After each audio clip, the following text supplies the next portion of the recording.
Buenas tardes, queridos amigos, bienvenidos a Vladimir a la Una.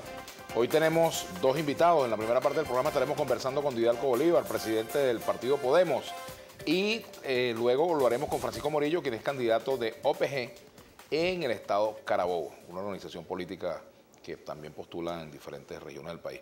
Bueno, bienvenido, Didalco. Gracias Vladimir, por aceptar la invitación. Vamos a comenzar un poquito tarde, pero nunca es tarde cuando podamos conversar, ¿verdad? Claro. Didalco, esta campaña, ¿cuáles han sido, a tu modo de ver, los puntos resaltantes en la campaña que ha llevado adelante el PSUV y en la campaña que ha llevado la oposición?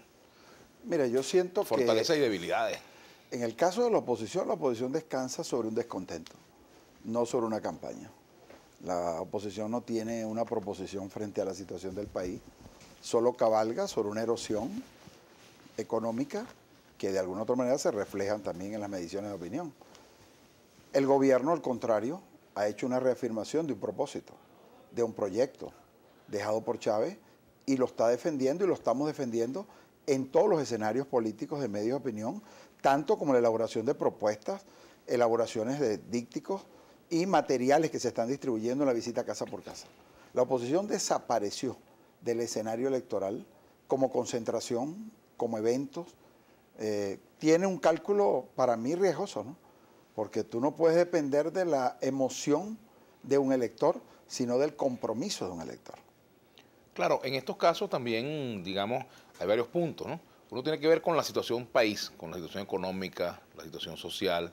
Bueno, el gobierno ha afincado la campaña en el tema de la guerra económica y la oposición, por supuesto, en lo contrario, que se trata más bien de errores en la conducción de la economía, en un modelo que ha fracasado.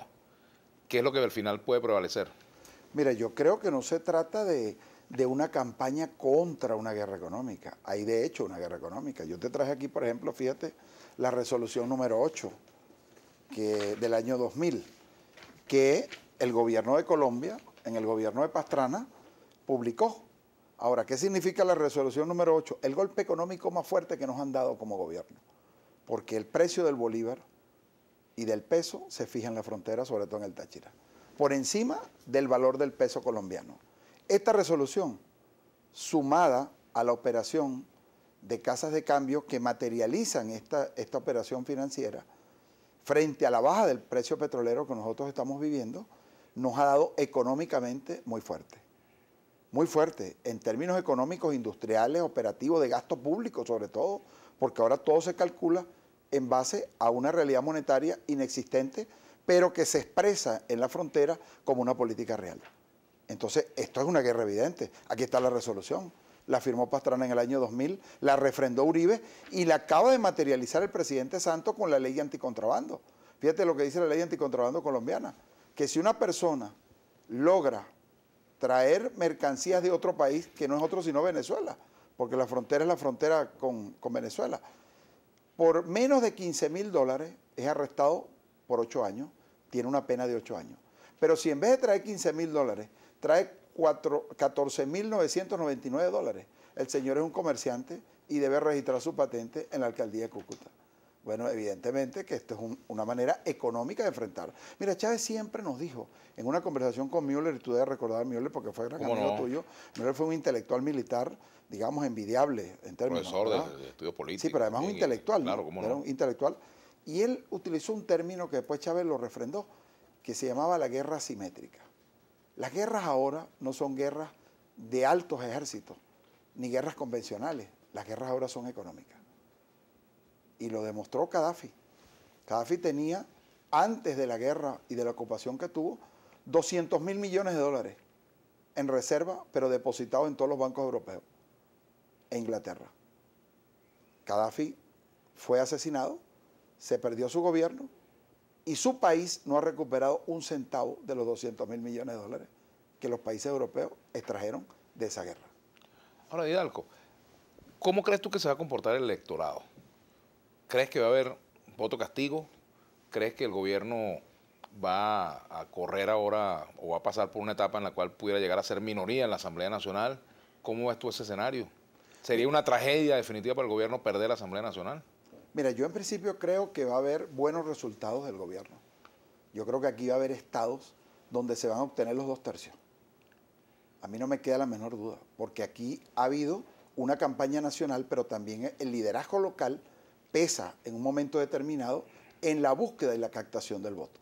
Y por eso creo que a pesar de que algunos líderes fueron desplazados de sus estados naturales, ¿verdad? No voy a entrar en nombre porque estamos ahorita en proceso electoral, pero en otro momento pudiéramos analizarlo con nombre y apellido, porque estoy convencido que esos van a ser los resultados. Esos líderes van a demostrar los 2/3, reafirmando su condición de liderazgo en esos estados. Por eso no se puede hablar de una uniformidad del resultado electoral. ¿Por qué? Porque esta es una campaña circuital. Las grandes ciudades son donde se presenta la mayor complejidad de la búsqueda del voto. Y por eso nosotros debemos ser más proponentes, más que acusadores, proponentes. Y yo he insistido mucho en que los candidatos... Bueno, yo creo que el gobierno ha hecho un esfuerzo. No sé si uniforme, porque desconozco si esto se está manejando en el país de la misma manera, porque yo no estoy participando en toda la campaña del país. He ido a 10 estados que fueron los que se me asignaron para participar en esa campaña. Pero en fin de cuentas, yo te quiero decir lo siguiente. Es necesario una proposición, porque el elector está descontento, pero quiere oír proposiciones.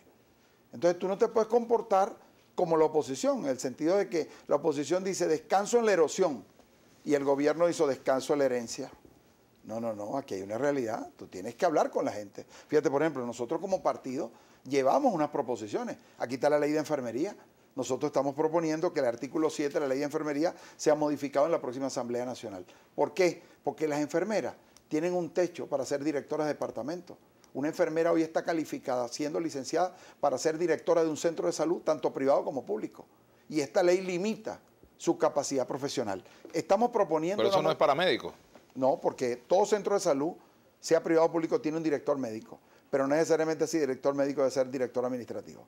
Por eso nosotros estamos proponiendo que un director médico de salud, un director de salud administrativo puede ser prácticamente una enfermera. Tenemos que hacer una pausa, Hidalgo. Al regreso seguimos conversando con Hidalgo Bolívar.